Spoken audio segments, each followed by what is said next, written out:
Greetings from the Tech Cave, Fenris here, and today we are taking a look at this absolute unit of a box. Now, this box comes straight from Japan through Zen Market, and for those that don't know, Zen Market is a Japanese proxy site that allows you to place bids on Japanese auctions or purchase from Japanese exclusive websites, and they mail it straight to your door. Now, granted, yeah, you do have to pay some, fees and whatnot, but generally speaking, you can get some really cool stuff at really good prices going through a Japanese proxy site. And that's exactly what we have here.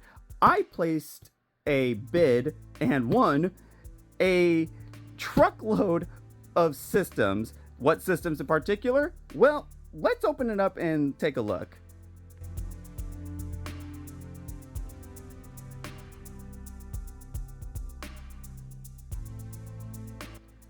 So as you can see, it is literally a box full of Super Famicoms. More specifically, there are 25 Super Famicoms in this box. Now, you might be wondering, why on God's green earth are you buying 25 Super Famicoms from Japan? Aren't you fine with like maybe one or two? First of all, no. Second of all, the reason why actually is due to a couple reasons. One, Super Famicoms are like super cheap and easy for me to work on, so it's no problem for me to have a bunch of them. And two, when it comes to repairing Super Nintendos, it does get a little difficult to source like some of the main chipsets that power a Super Nintendo or Super Famicom. And especially with trying to purchase dead Super Nintendos, it can get pretty expensive. However, as I've mentioned in a previous video, I think it was the Ultimate Super Famicom or Super Nintendo video. I'll link it on the top here when I figure out which video it is. But basically, the internals of a Super Famicom are identical to a North American Super Nintendo, minus the back plate and, maybe like, I think the reset button's a different color, but otherwise it's functionally the same. Oh, the RF modulator is also different on these. But generally speaking, the hardware is exactly the same. So in the event that I need to repair a Super Nintendo, I can just as easily pull a board from a busted up Super Famicom in order to repair the Super Nintendo with ease. Now, granted, I have to make sure that it fits within the proper shell, but generally speaking, it's easier to just get a bunch of Super Famicoms in order to fix broken Super Nintendos. So what we're going to do is we're going to get this stuff out of the box, and we're going to be testing each and every one of these systems.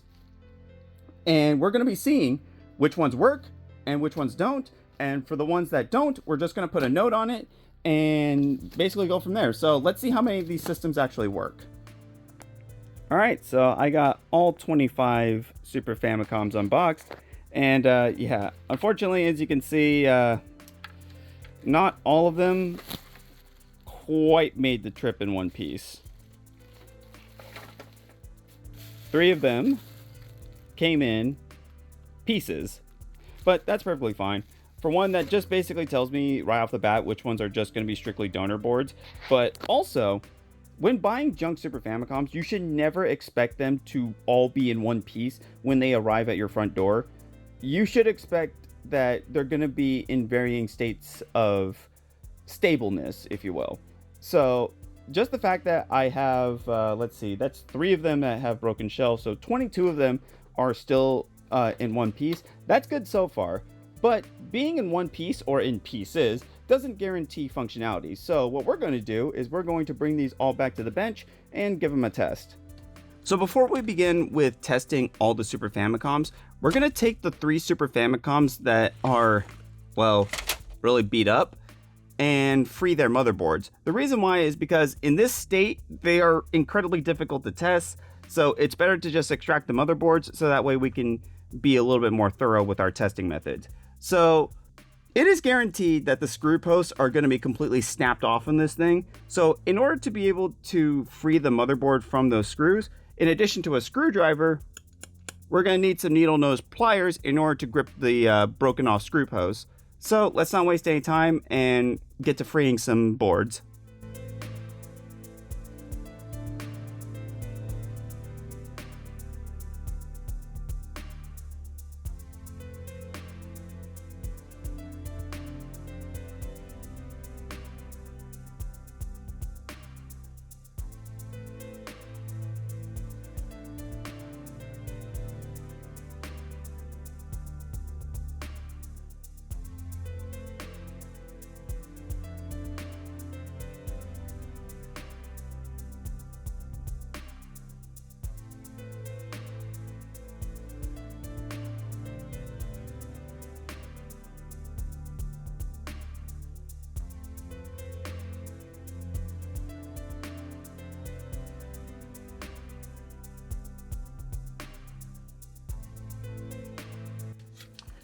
Alright, so we got the first motherboard extracted, and as you can see, this is all that's left of the bottom shell, so quite unfortunate, but you know what? At least we got the part that matters. So let's go ahead and do this same step with the other two. Okay, after a considerable amount of work, I managed to harvest all 3 boards from those really beaten up shells. And as well, I got a nice bag of screws, as well as, I guess you can call them like locking pegs for like the ZELDAWAVE. But more importantly, as you may see right here, unfortunately, one of these boards did seem to have sustained some pretty heavy water damage. So I'm not too confident on this one working, but you know, who knows? Maybe if I'm lucky, the CPU will work, and maybe it just might have some trace damage that I could patch up, or I could just use this for parts. We won't know until we give it a test, right? So let's not waste any time and get these 3 boards tested. All right, so now we've gone to the ground cam, so now we can go ahead and test these boards. So let's just get the waterlogged board out of the way just to see what this one's doing. So as you can see, we are testing with RGB SCART, as well as our PS2 Slim power supply with an adapter. Now, the reason why we are primarily testing with RGB SCART is because it bypasses all the encoder stuff, so we can at least see if the system itself is running.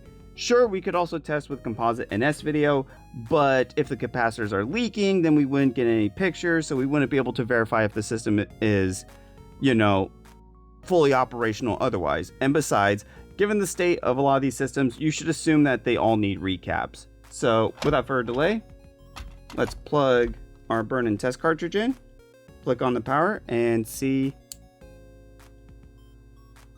Let me make sure that we are, yeah, we're in RGB SCART.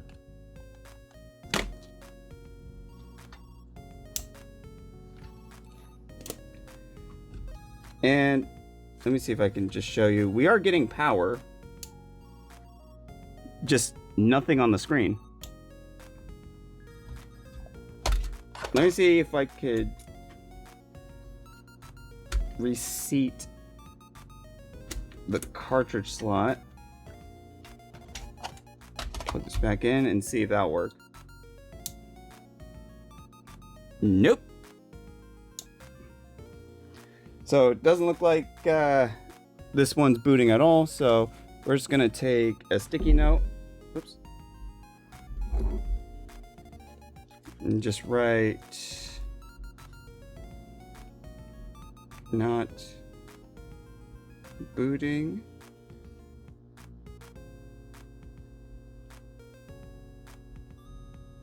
ICs may be good, but board is shot.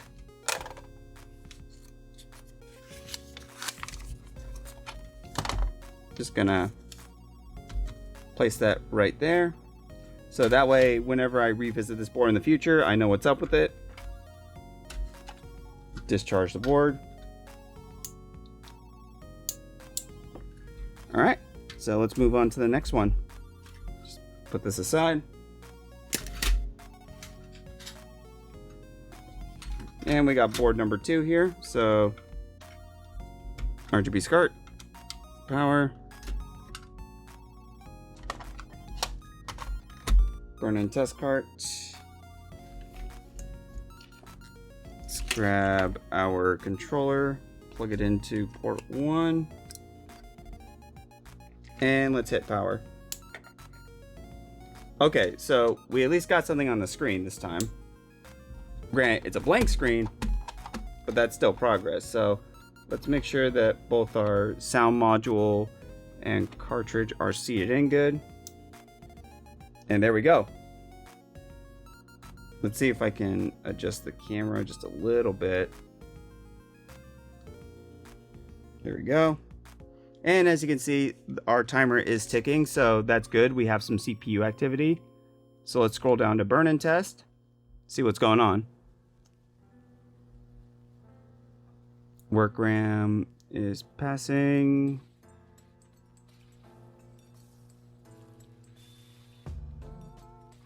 and we get hit with a blank screen. So let's turn that off. We're just gonna try the cartridge again. Hit burn and test again.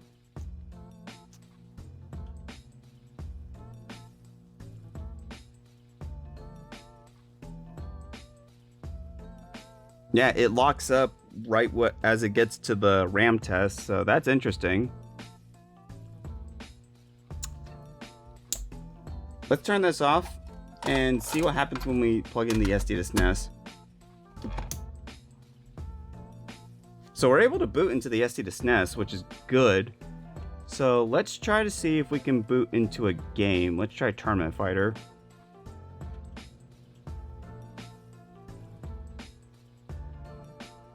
And it locks up. That's interesting.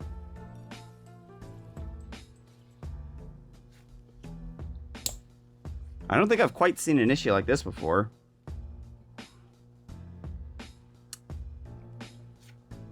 So it looks like we are getting some CPU activity, but at some point in time it just freezes up. I'm not sure if this might be a RAM related issue. I know it's certainly not a graphical issue because we would at least have audio. So let's just put that on the notes and move on to the next one. So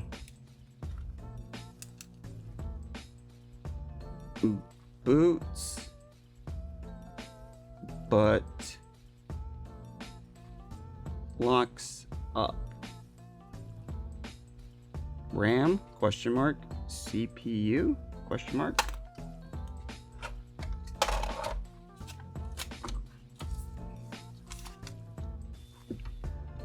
Unplug.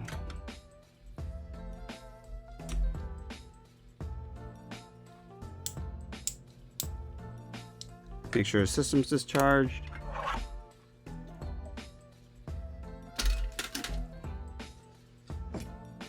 So let's see if we can at least be one of three with these motherboards. Kind of sucks that both of the motherboards that we've tested are in varying states of failure, but you know what? That's to be expected with junk lots. You don't really know what you're gonna get. Plus, who knows? Maybe the chipset might still be good, so that way I can repair other Super Famicoms. Okay. Let's try reseating that. So far so good.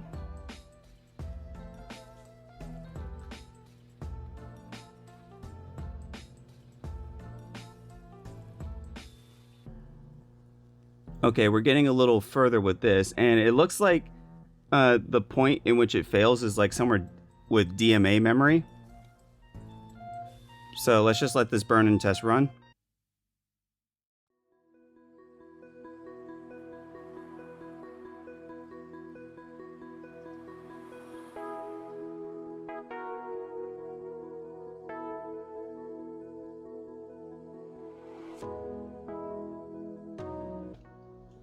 All right, so I passed all the tests. So, as I was saying earlier, it looks like from the burn and test cart, the previous system locks up when DMA memory is checked, which could actually suggest a CPU related issue since that's direct memory access. But yeah, we'll have to look into that later, but let's just go ahead and continue testing this. SD to SNES. We are booting into SD to SNES, so let's see if we can go through a couple of rounds in Tournament Fighter.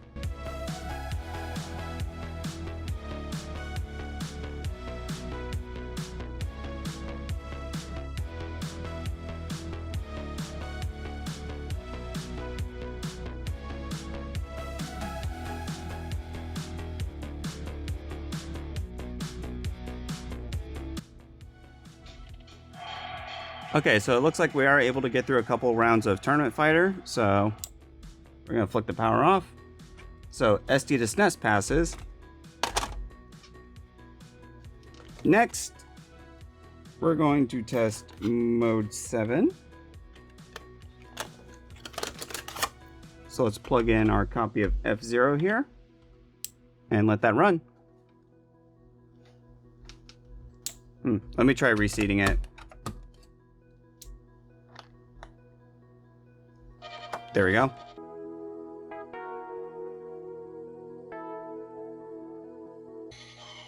So it looks like mode 7 seems to be good. Next, we're going to do a CIC check plus a expansion pin check. I know we boot up with the SD to SNES, and that could technically do it too, but we also gotta make sure it works with real cards, so Kirby Superstar. Okay, I can already tell the problem with this system is that the cartridge slot really needs to be cleaned. But that just comes with the territory.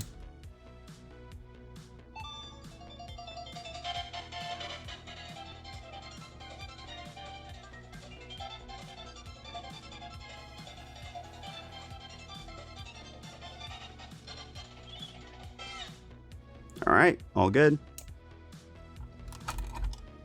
And of course, what's a Super Nintendo or Super Famicom test video without some Kamen Rider? You know, when I remembered that the cartridge slot's dirty and I need to reseat the cartridges, of course.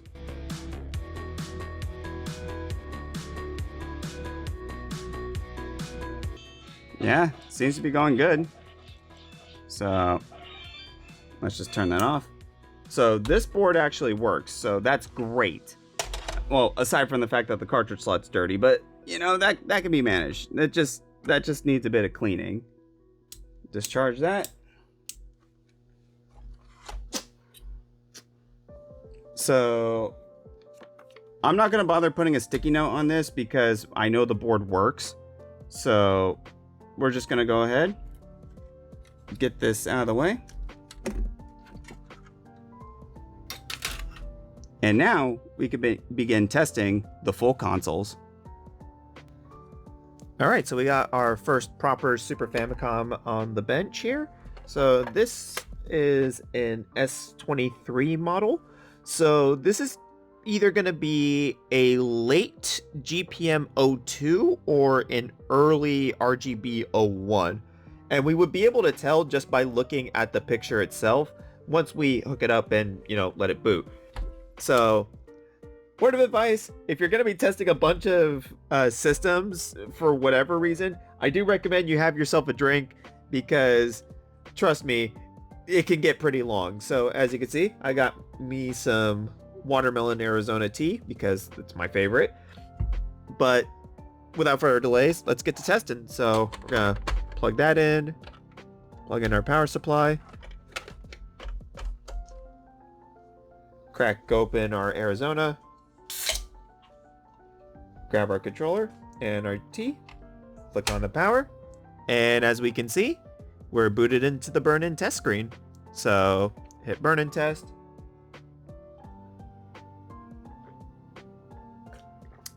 Refreshing. But anyways, looks like we are passing, APU, pass.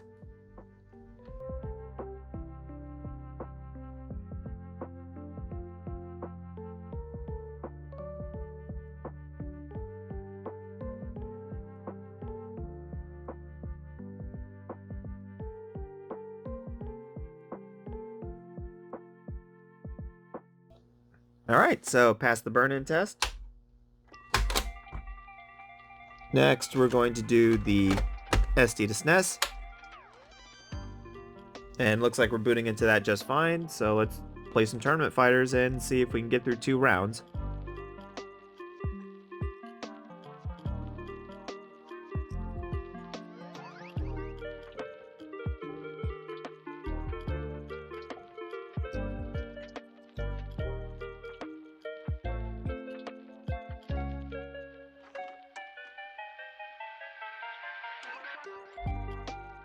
Okay, so we're able to get through 2 rounds of Tournament Fighter. So that's good to go. Also, I was paying close attention as I was playing the game to the background elements. And I did notice that there was a lot of diagonal noise in the image, which confirms to me that this is an RGB board. Now, it is possible that it could be an APU since, you know, that has the same issue. Although, one indicator that I look for in the event that if it's an APU is there would be some extra text on the bottom right corner here. And usually that's found in like S24 or later units. And as we can see here, there's nothing. So yeah, this is an RGB unit. So let's run some F-Zero.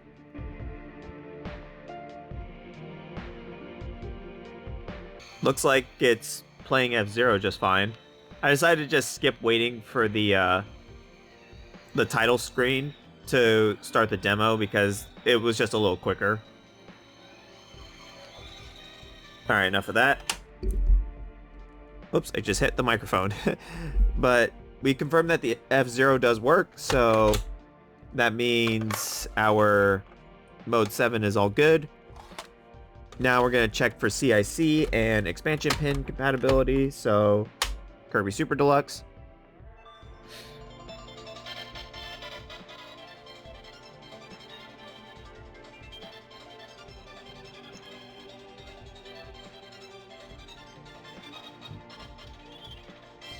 And that worked. And of course, some Kamen Rider.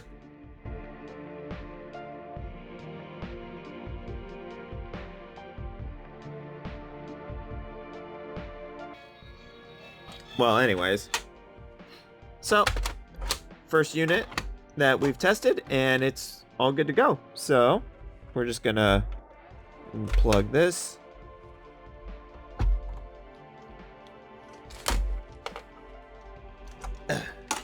Controller port's a little tight, but yeah, good start.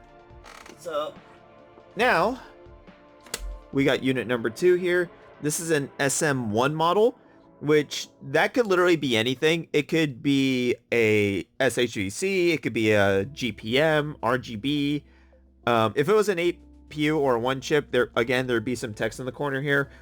But yeah, considering the fact that SM1s are a little bit more random, I can't tell exactly what board it's going to be, but we're just going to plug it in and see if it works.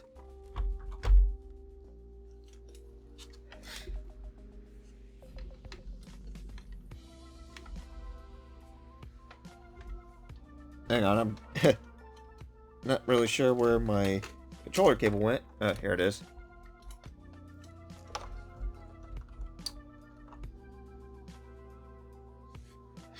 Alright. Burn-in test cart. And we're booting to a black screen. Let's try reseating. Still booting into a black screen.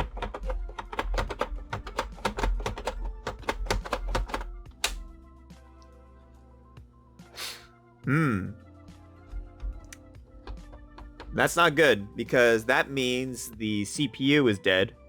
Because if you can't boot into the burn-in test cart at all, like you can't even see the menu, that normally indicates a faulty CPU. So we got our first failure for the full-size units. So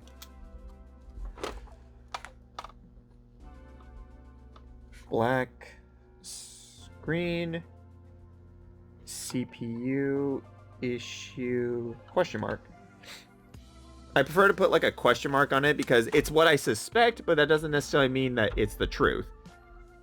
But generally speaking, black screens on a test cart usually means that it's a CPU related issue. So that's unfortunate, but we just move on.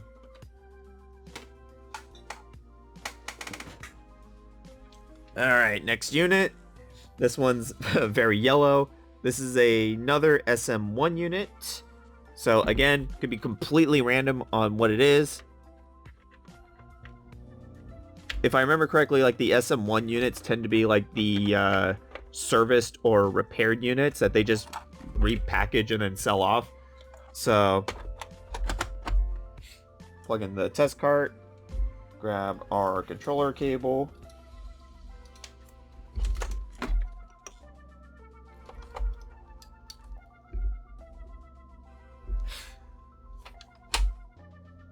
Okay, so we got a screen with this one, so that's good. Run the burn-in test.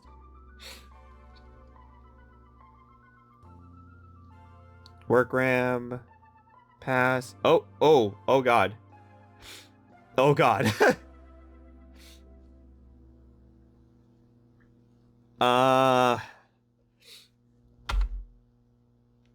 Let me run the burn-in test again just to see what exactly failed.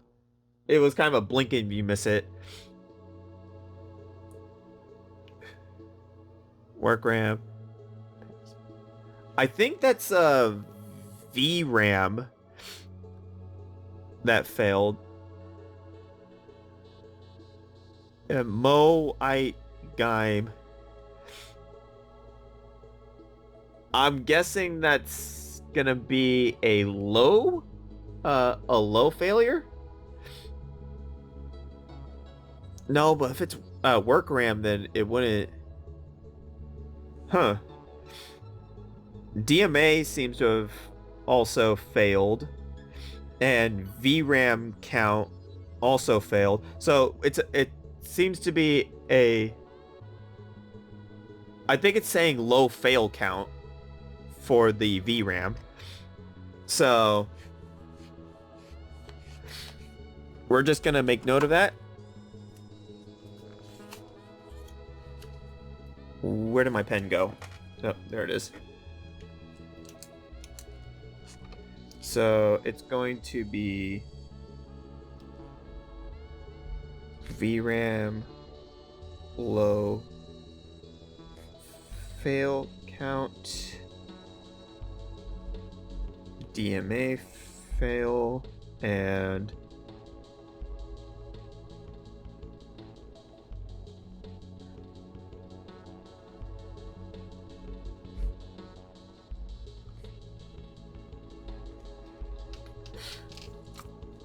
at least I think I'm listing that correctly. Either way, this is a RAM-related issue.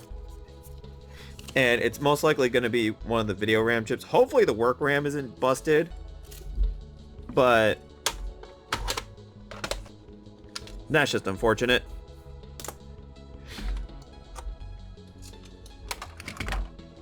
Oops.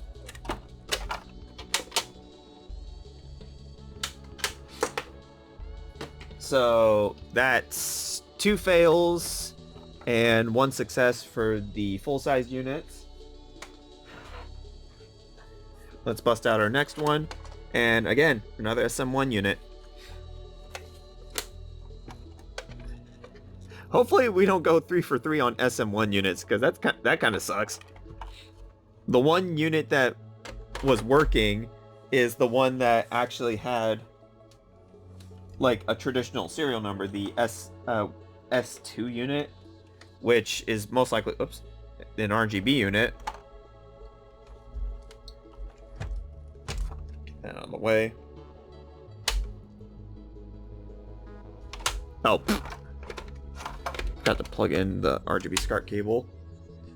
So we're able to boot into the menu, so far so good. Work RAM, passing, APU, pass.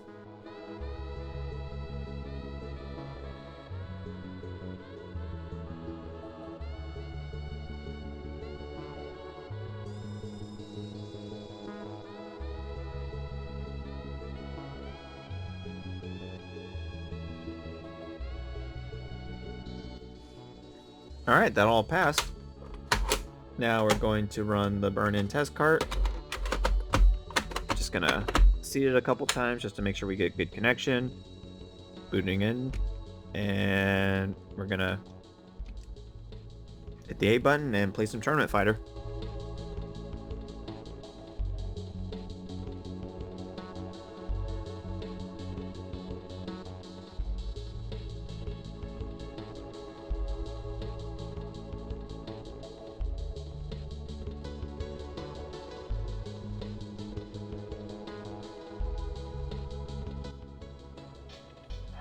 Alright, we're able to get through 2 rounds. Alright, let's test some mode 7. Alright, F-Zero seems to be working just fine.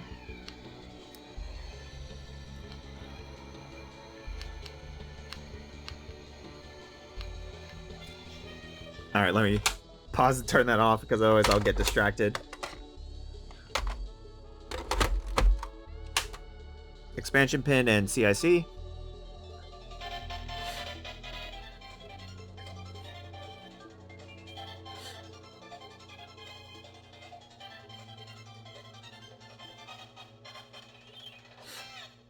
Good to go. And lastly, Kamen Rider.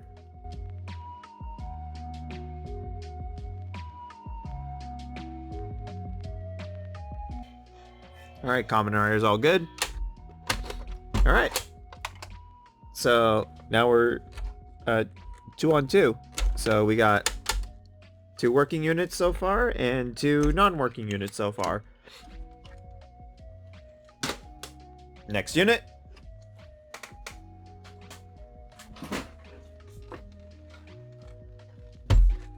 We have an S11, so this is guaranteed an SHVC model.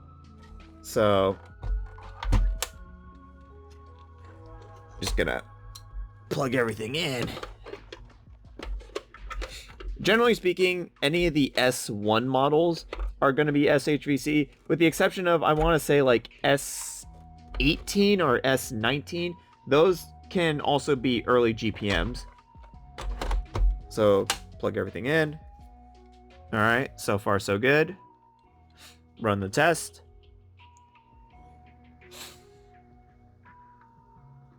Work RAM, pass. Passing, passing, passing. APU. Pass.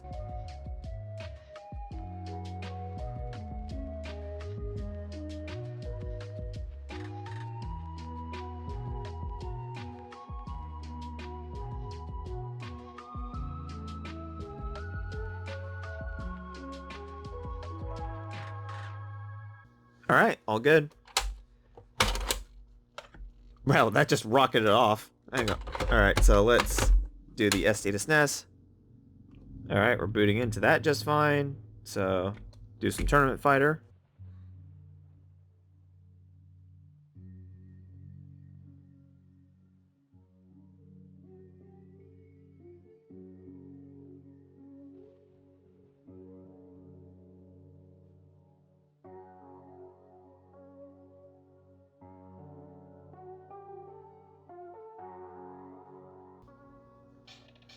All right, so we're able to play some Tournament Fighter. Now for the Mode 7 test.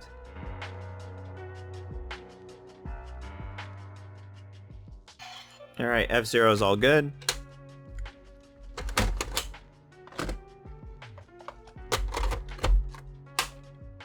Kirby Superstar.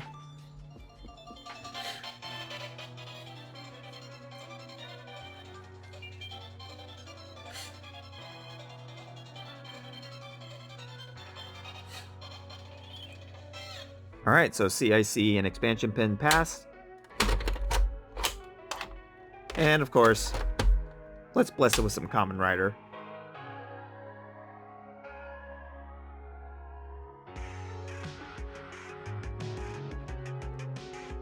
Alright, Kamen Rider is good. Okay, so that's another working unit. All good to go.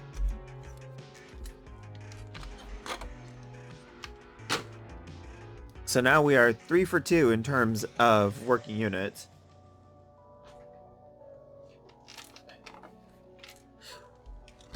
Alright, so we got our next Super Famicom here. Let's take a look at that serial. It's an S12, so SHVC. And unfortunately, this one did not survive the trip either, because the back portion is damaged. In fact, you can hear it rattling around in there. But plastic's not going to affect our ability to test this, so Doesn't quite fit in right. There we go. Burn-in test cart.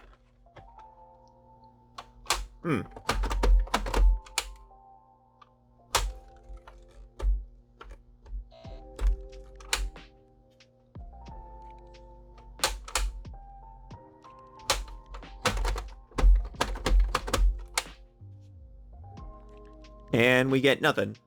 No image.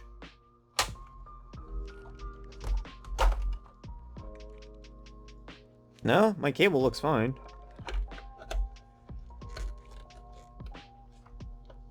Oops. Yeah. No image. So now it looks like we're back to being even. So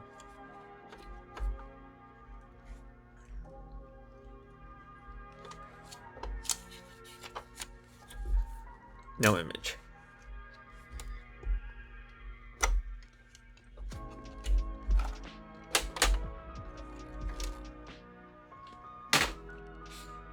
That's unfortunate.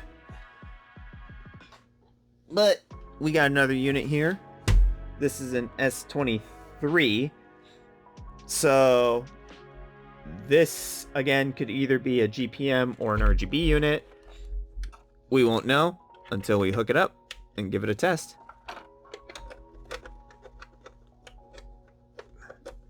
Come on. There we go.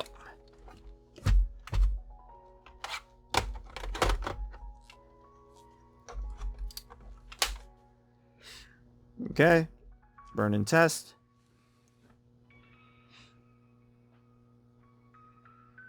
Work RAM. Pass. Passing. EPU. Pass.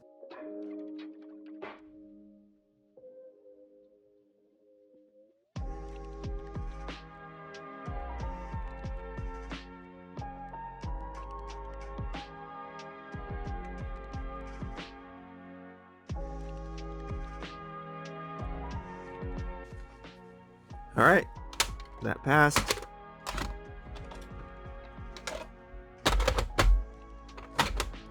SD to SNES. So we're booting into that.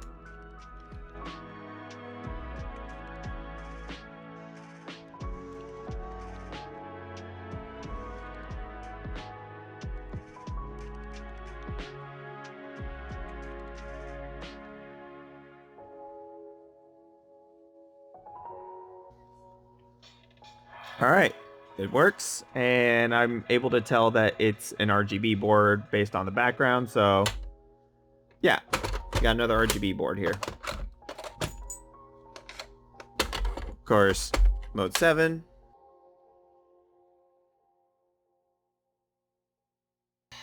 All right, F0, it works.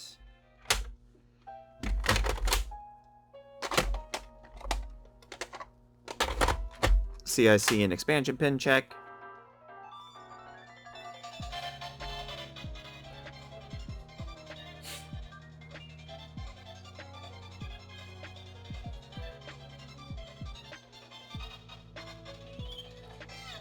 All right, that works.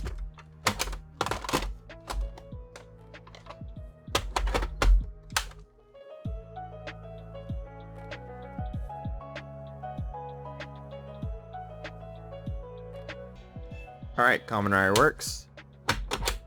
So that's another working unit.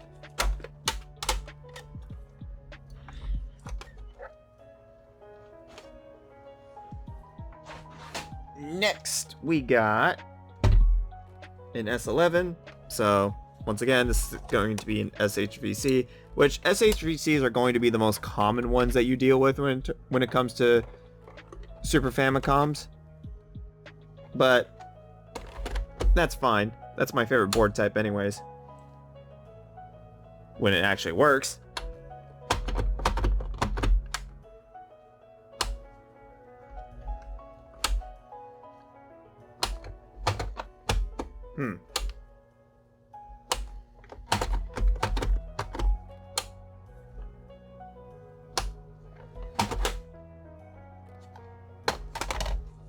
Let me try re-seeing the cable. What was that?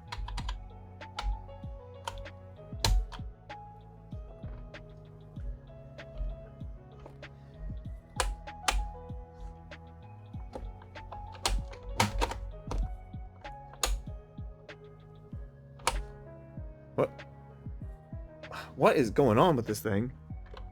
Sometimes I get a black screen, sometimes I don't. That's weird. Well, either way, this is another hardware fail. I think I'm just gonna list this one as no picture. Just because I don't get a picture. Actually, you know what? No picture slash black screen. So, 2 different errors.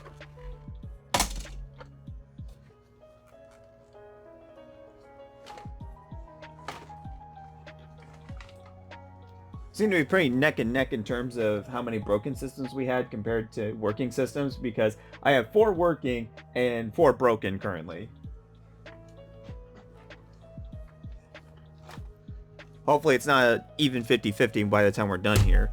Anyways, S12 or S12. So this is yet another SHVC unit.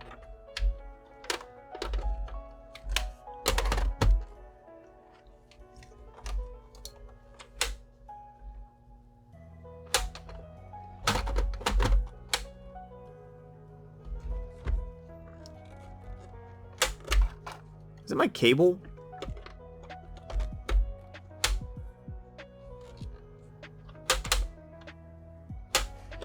Hang on. Let me grab one of the working units just to make sure I'm not crazy.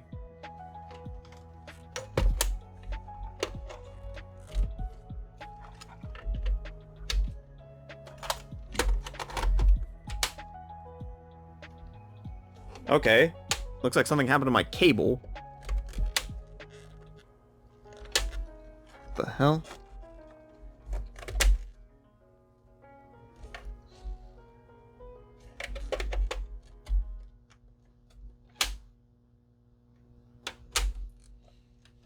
Let me try resetting the retro tank.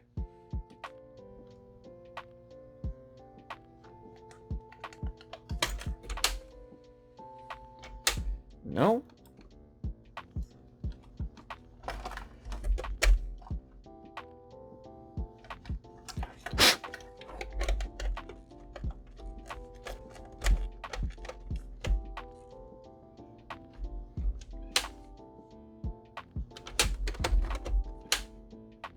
There we go. It was just the cartridge.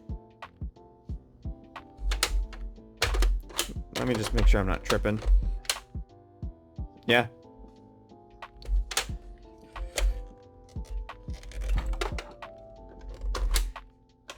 You never know when it comes to testing these systems. There can be all sorts of weird shenanigans. Sometimes it's user error. Other times it's just the console's being weird.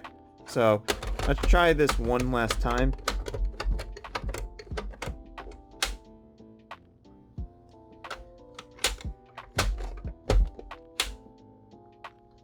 Yeah, I'm just getting no picture whatsoever out of this thing.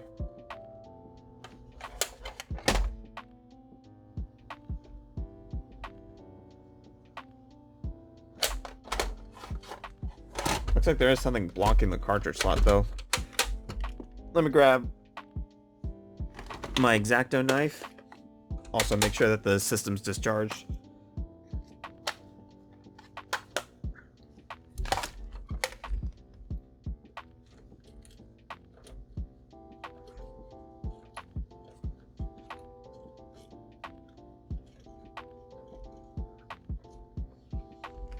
Nope, that was just my imagination. I mean, there is some lint in here, but I don't think it was enough to... Oh, nope. I'm pulling out some bigger chunks. All right, let me try plugging this in one more time. After doing that.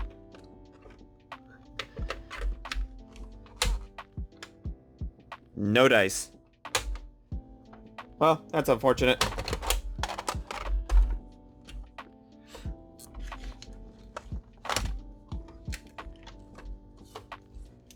So this one's just straight up no picture.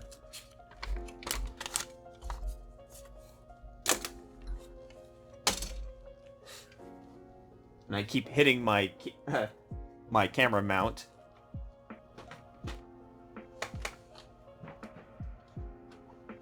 Alright, next system, we got an S21, so this is definitely going to be a GPM.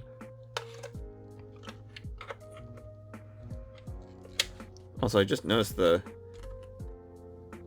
badge is kind of mounted weird. Well,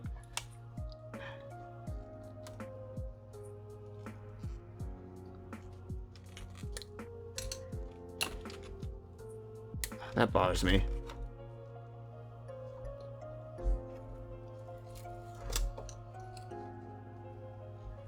It's been sitting there for quite a long time. Not perfect, but better than nothing. Plug that in.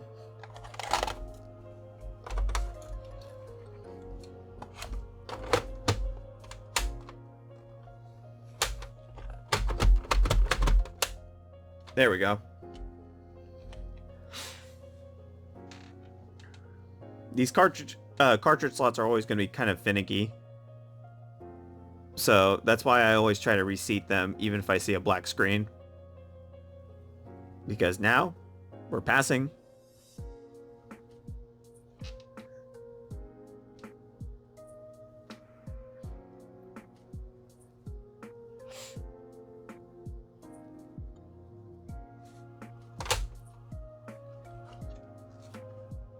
For some reason, we're not getting audio, so let's try powering that off, powering it back on.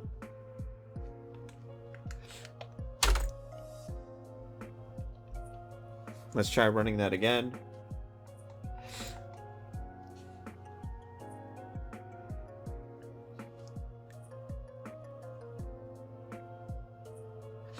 Sometimes if the RetroTink 5X doesn't detect an audio signal for too long.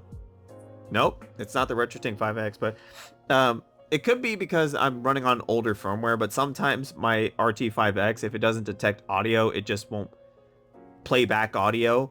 So what I have to do is kind of reset it. So we're just going to let this run anyways and see if all the other ICs might be good.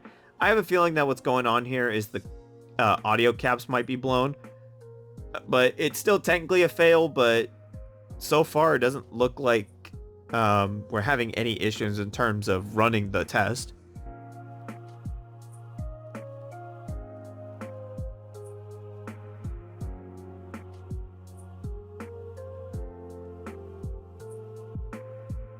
All right, it passed.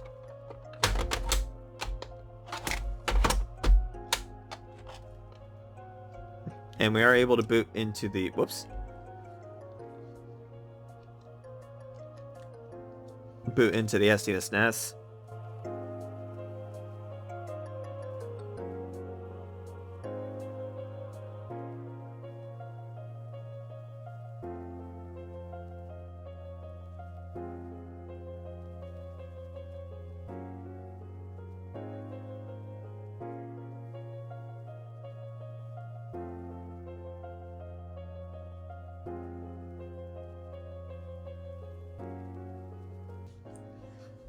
Alright, so we're able to get through 2 rounds, so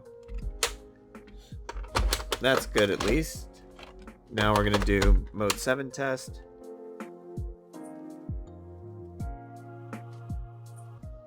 Alright, F0 looks good.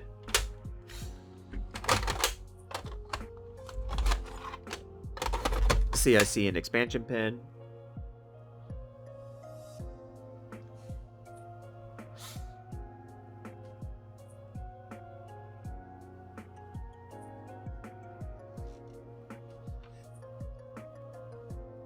That's good.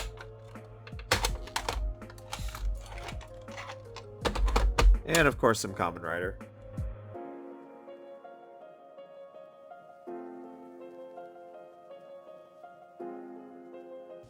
Alright, Kamen Rider works. So this is going to be tricky because technically speaking, the system does work. It's just it doesn't have any sound, possibly due to bad caps. So I guess I'm going to have to file it under broken, but what I'll do at least, if I can figure out what I did with my pen again, is I'm going to put works, but no sound. Bad caps? Question mark. So, unfortunately, I am going to have to put this in the non-working pile, just simply because we just have no audio. We have no audio, so technically, it's not fully working.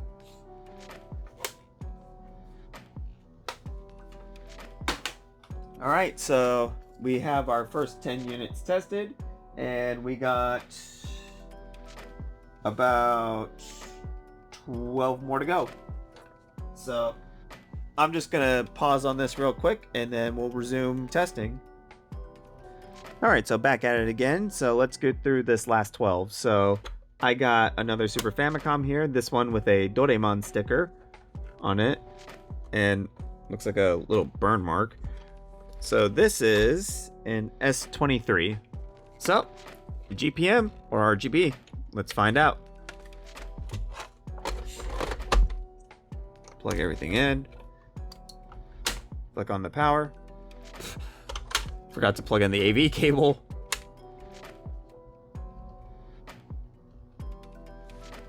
Hopefully this time we'll have sound.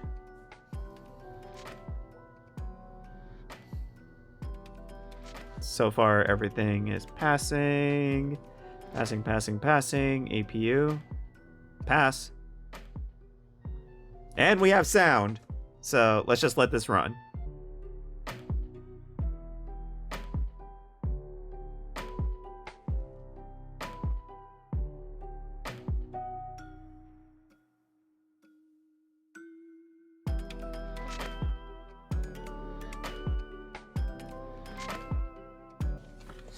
All right, so everything's good to go. Just set that aside. Bring in the SuperChaosControl. Actually, let's move this aside a little bit so I can give some room for the carts. And we are booting into the SuperChaosControl, and I can see some diagonal lines on the corner. So this is another RGB unit. Oh well.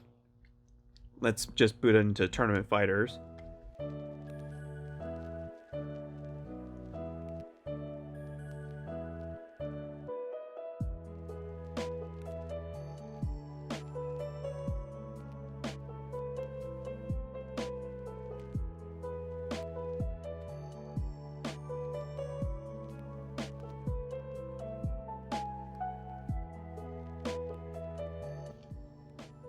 Alright, so we're able to get into 3 rounds, or just get through 2 of them, so that's good to go. Mode 7 test.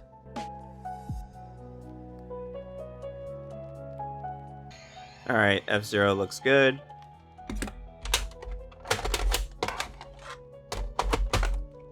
CIC and expansion pin.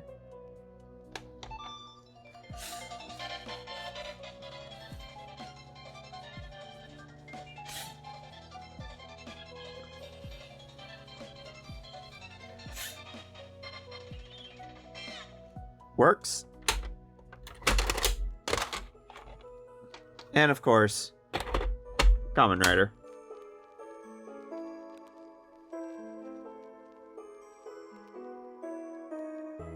Alright, Kamen Rider is good. So this is another working unit.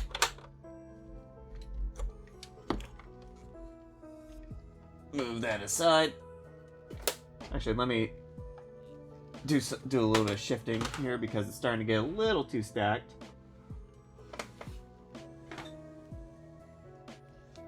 All right, there we go. next unit, we got an S11 here with some rather odd staining patterns here. Like you can see here, it's yellow along the sides, but then it's like brown right in the middle. It's a little weird.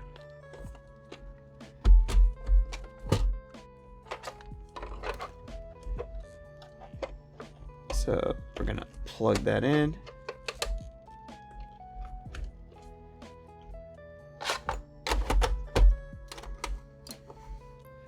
Click on the... That was weird.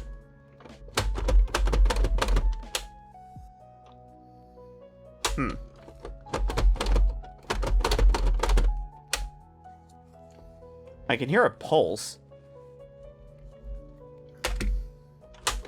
I wonder.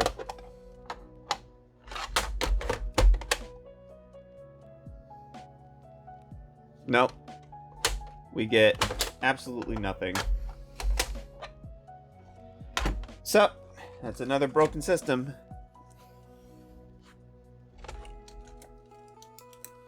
So, we'll list this as new picture.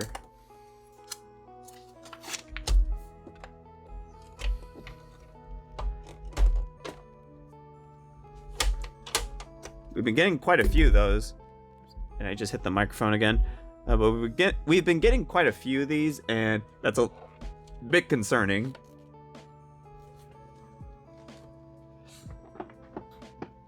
Alright, next we got an S10. This is a rather low serial unit, so this could be from the launch era of the Super Famicom. It's not the oldest serial that I've seen. I currently have one of the older serials as part of my collection, which I also got from a lot of 24 Super Famicoms. Hit power. Oh.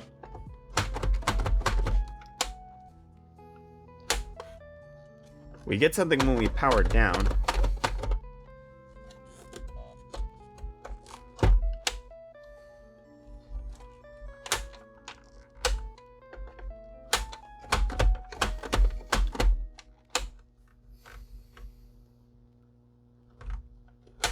Whole lot of nothing.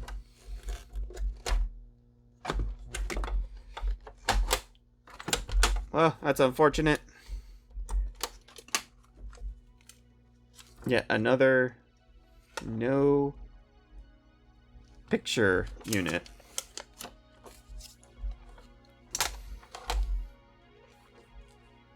We're getting a pretty bad yield rate here. So far we have 1, 2, 3, 4, 5, 6, 7, 8 non-working units. Actually 10 if you count the 2 naked boards down here. And 1, 2, 3, 4, 5, 6 working units, again if you count the naked board. So that's not looking too good. But in any case, we got an S17 here. So this is gonna be probably most likely gonna be a really late SHVC unit. It is possible that it could also be a GPM, but we're gonna just plug that up. Get the controller cable that I keep misplacing.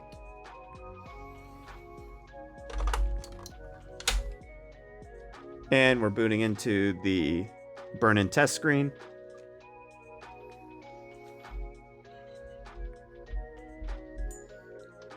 Alright, work RAM, pass. Passing. APU.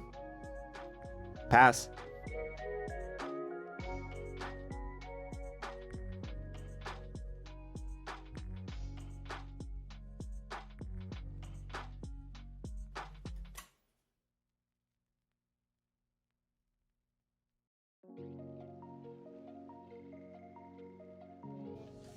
Alright, that's good to go. SD to SNES. Let's boot up some Teenage Mutant Ninja Turtles.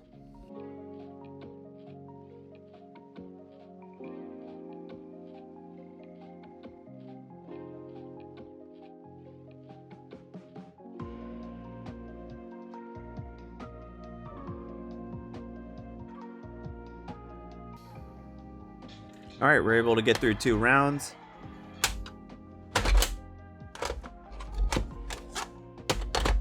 Mode 7.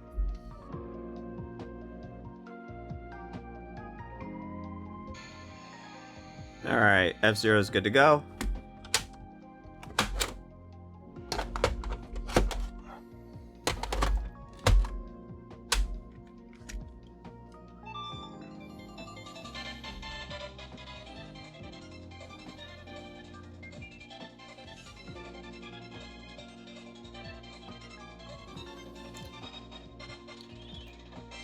CSE and expansion passed.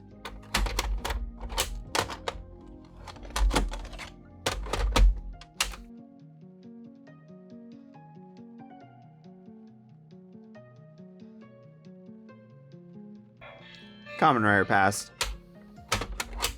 Alright. So, we got another working unit here. And I'm starting to notice something here. Most of the units that are actually working tend to be much later boards. Although, in this case, we have one that should be an SHVC CPU 01. And we do have another SHVC CPU 01 that works. But I've noticed that most of the ones that currently are working are either GPM or RGB boards. So, you know, take that for what you will.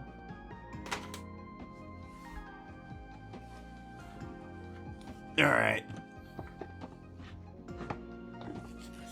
Next, we got an S10 unit. This is S109, so this is, again, one of the lower serial numbers.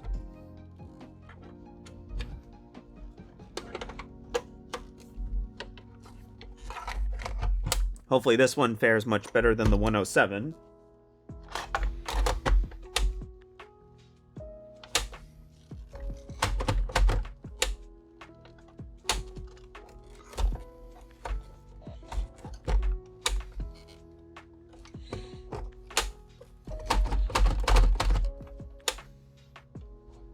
Or it could just fare as well.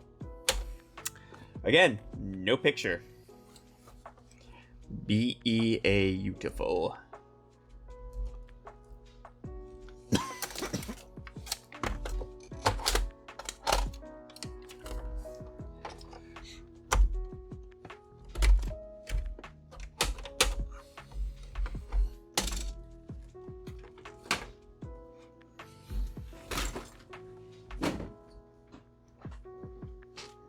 All right, next system, we got an S18.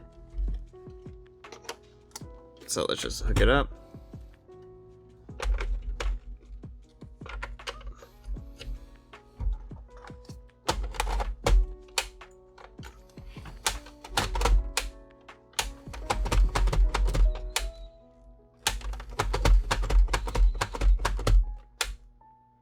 And we just get black screen.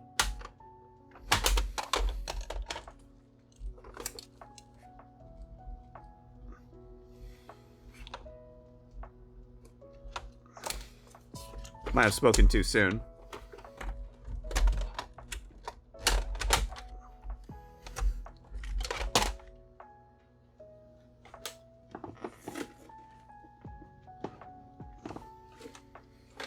All right, next we got an S13. So, once again, guaranteed SHVC board.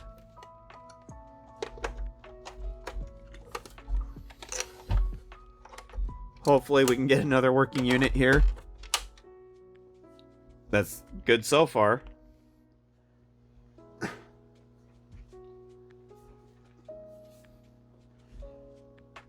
right, pass. Passing, passing, passing. APU.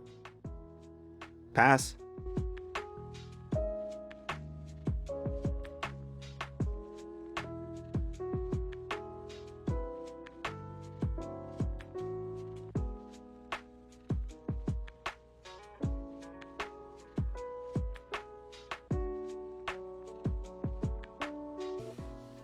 All right. Next up, SD to SNES. All right, we're able to boot into it.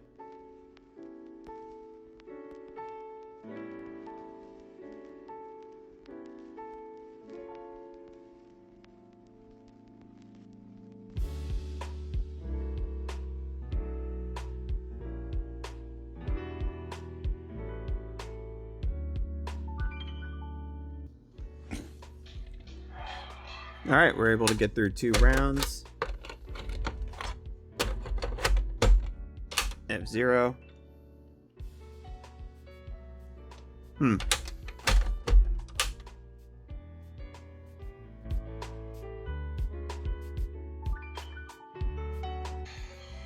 right, F-Zero's good.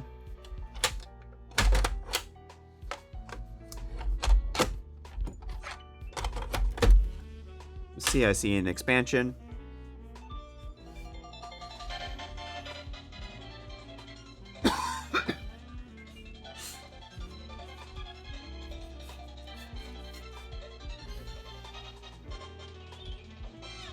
All good.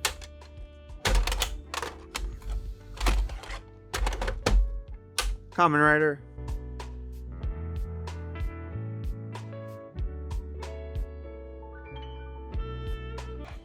Kamen Rider's good. Alright. We got another working unit, which is great. Because we could use some more working units.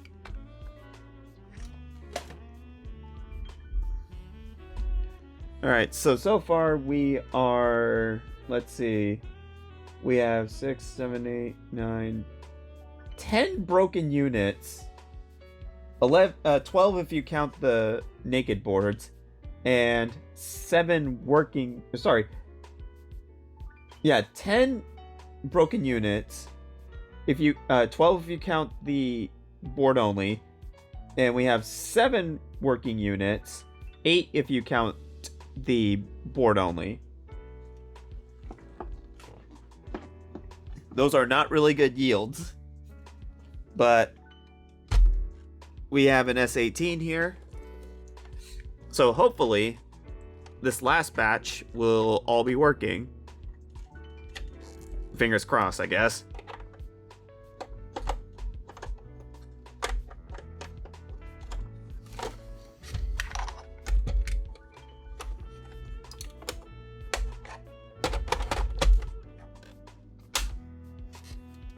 All right, so far so good. Why does it have some audio buzz? Work RAM, pass, passing, APU, pass.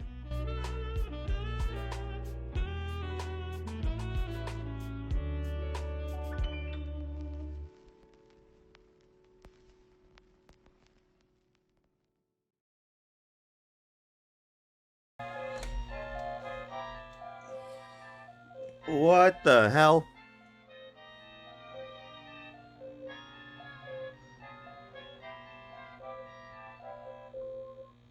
Okay.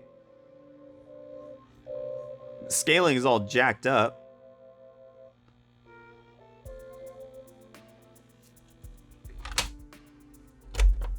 Let me try reseeing my cable just to make sure. No, the buzzing's there. That is interesting. Scaling looked all messed up.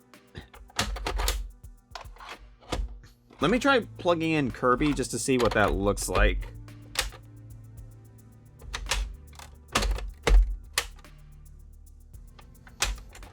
Huh, interesting. It won't even boot into Kirby. Will it boot into anything? I mean, it boots into the SD SNES. Let's see if I can do Kirby through the SD SNES. I know with this it's gonna be a little slower, but it's worth a shot, right? Kirby's Superstar. Oh my god.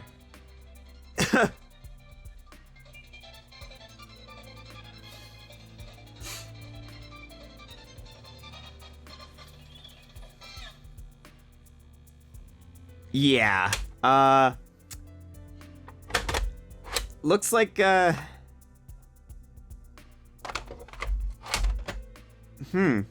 never seen that before. Let me try F0. See, oh my god. Yeah, it's all screwed up on the sides here.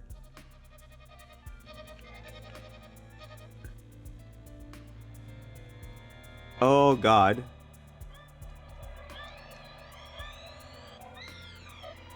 And this is why we run our own mode 7 check. Oh my god. So the CPU activity seems to be solid.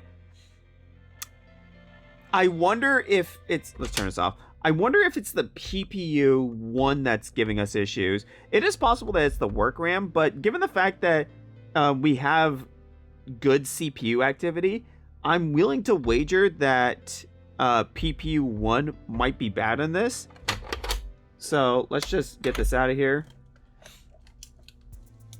So finally we have something different. I mean, granted, this another broken system, but at least it's something different. So we're gonna write down broken scaling / mode 7 PPU 1 question mark.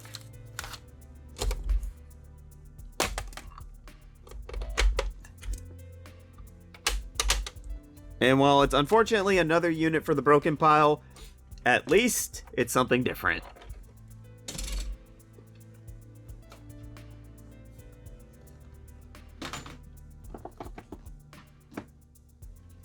All right, last 4. We got another SM1 unit. Pray for us because we haven't had good luck with these.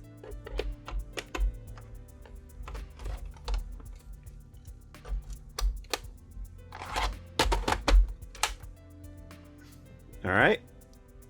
Burn and test.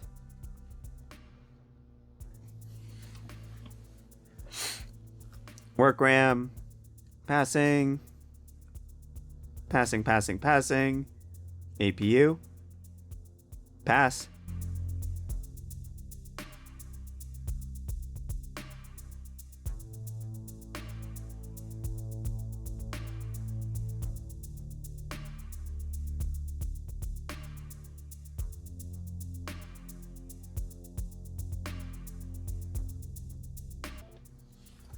All right, all good.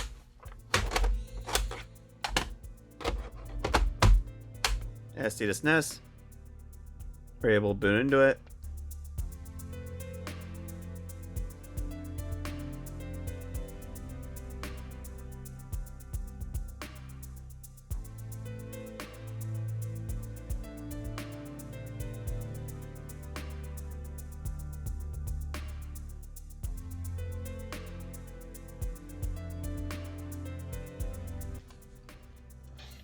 All right, we're able to get through 2 rounds. Mode 7.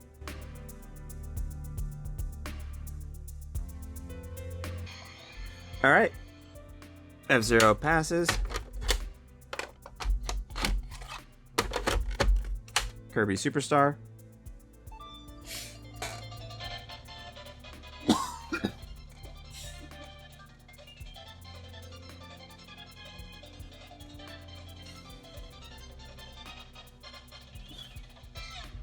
All right. Kirby passes. And finally, Kamen Rider.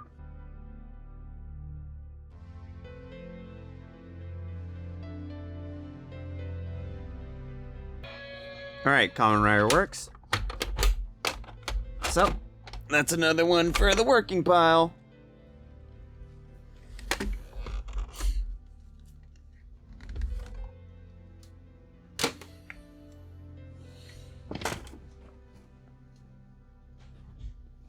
If these last 3 work, we might be close to 50-50.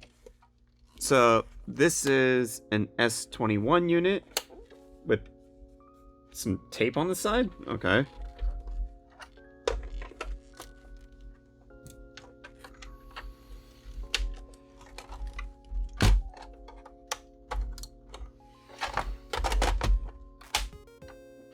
Alright, so far so good. Burn and test. Work RAM. Pass. Passing. APU. Pass. And for some reason we don't have sound again.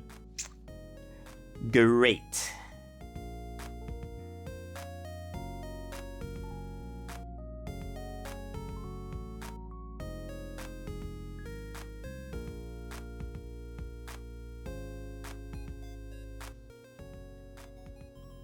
What in the world?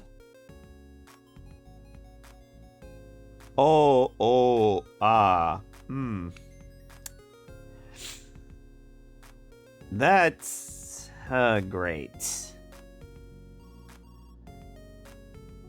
So it looks like we got another one with scaling issues.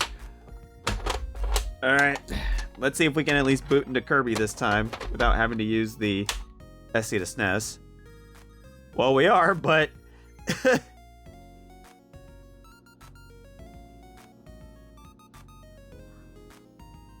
it looks like the sprite layer is jacked up. And it only is jacked up during scaling modes. Although, just to confirm...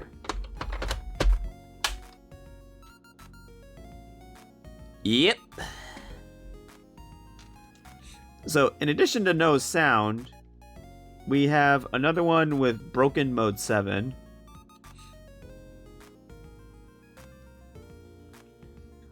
So this one I can confirm is PPU1 related, because I've seen this before with the PPU1, so let's just turn that off. So...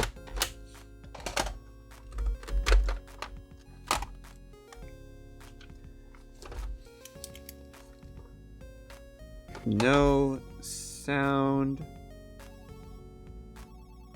broken mode 7, PPU1. At least this one I know what's actually wrong with it.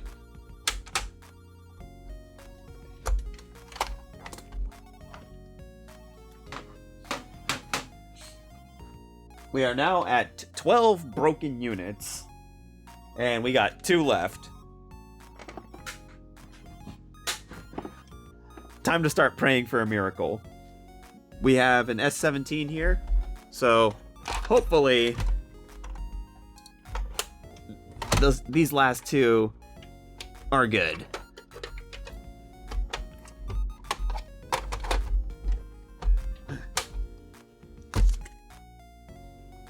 Burn and test.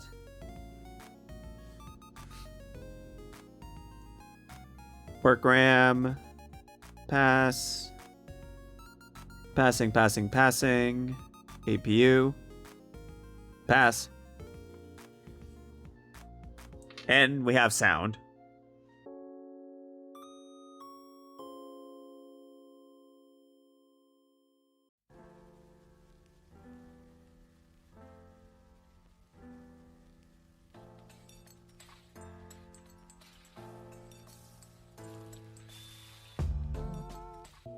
All right, that passed.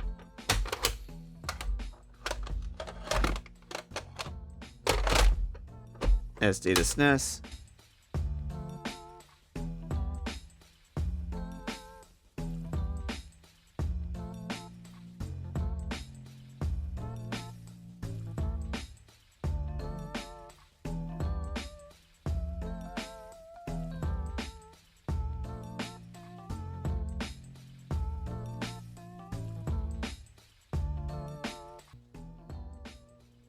All right, we're able to get through 2 rounds.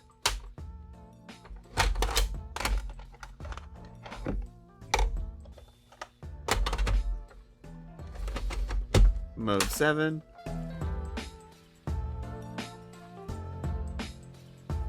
All right. F0 is good. CIC and expansion pin.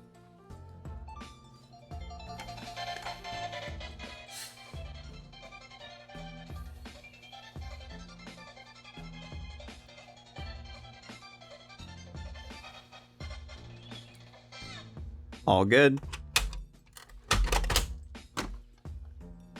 And of course, Kamen Rider.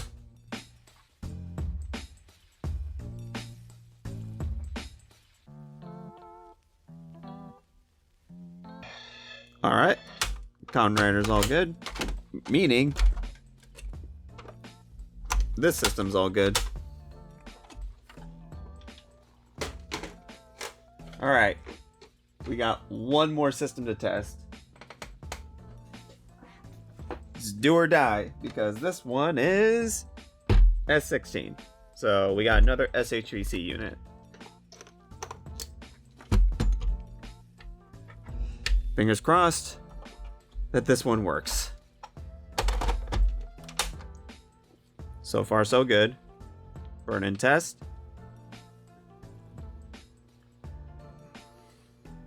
Work RAM. Pass. Oh my god.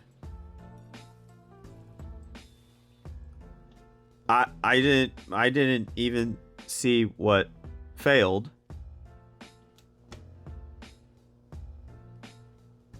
Let's try booting a game. Let's try F-Zero.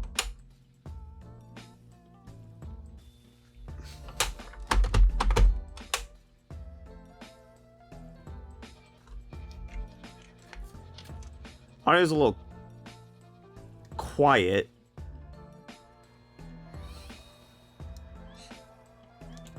But F-Zero looks fine.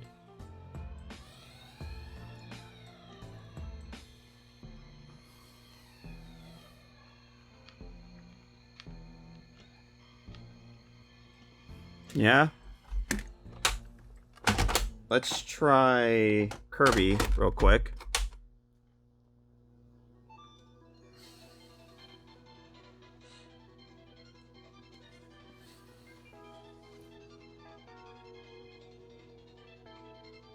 I can only hear audio coming out from one channel, which is weird. So Kirby works. What about Kamen Rider?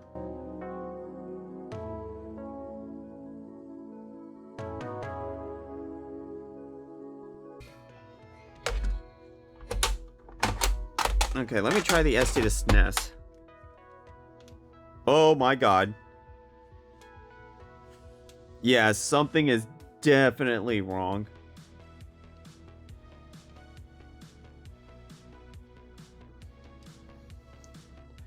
But I'm able to boot into games, but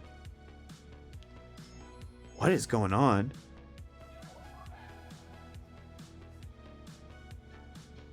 Hang on. I got an idea. Let me go grab my copy of Super Mario Kart and see if that might give us an idea. A few moments later.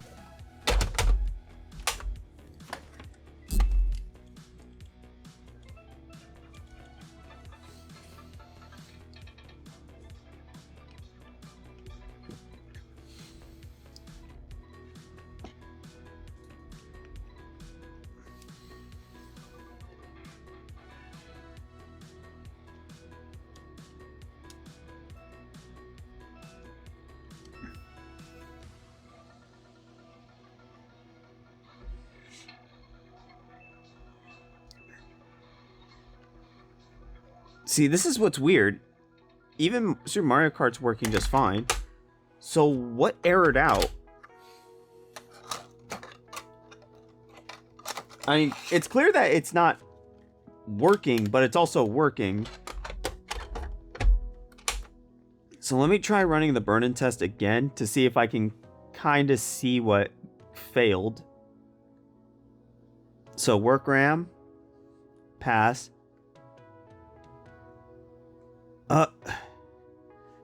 Yeah, it's like literally blink and you miss it.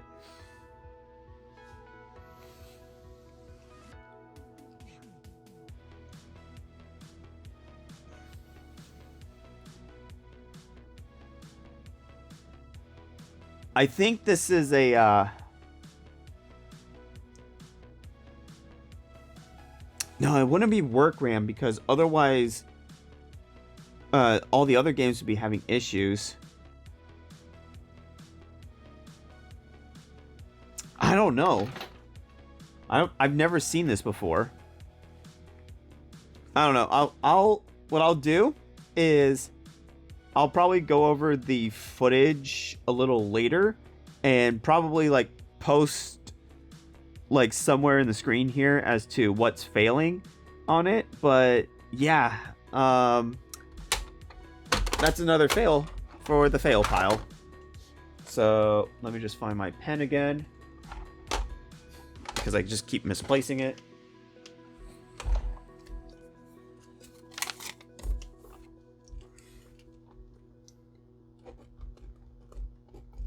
Fails. Burn-in, but works with games. SD2 SNES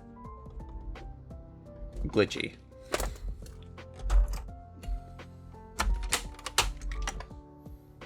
And with that, we have just gone through every last Super Famicom from the live.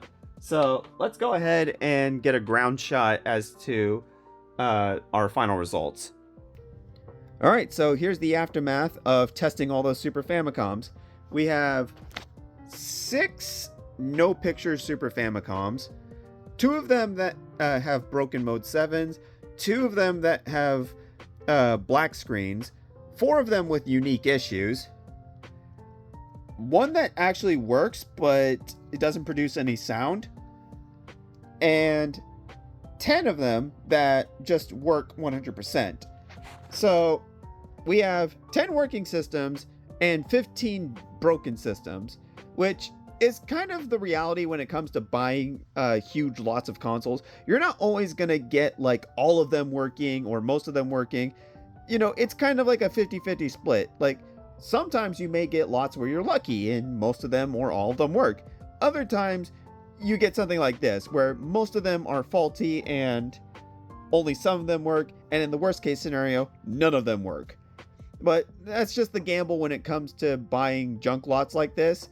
And hey, I only paid like $9 a piece for each system, so it's not that big of a deal. And I can probably fix all these without any issues. Worst case scenario, I can always just scrap them for parts for fixing other units. I mean, all of these that have no picture, I would not be surprised if the reason why they don't have a picture is because it's all dusty and dirty inside and it's not making good contact. So hopefully I can reevaluate these 6 in particular just to see if some of them are actually working, just need cleaning, or see if there's any other issues along the lines. So with that out of the way, yeah, that's all there really is to it.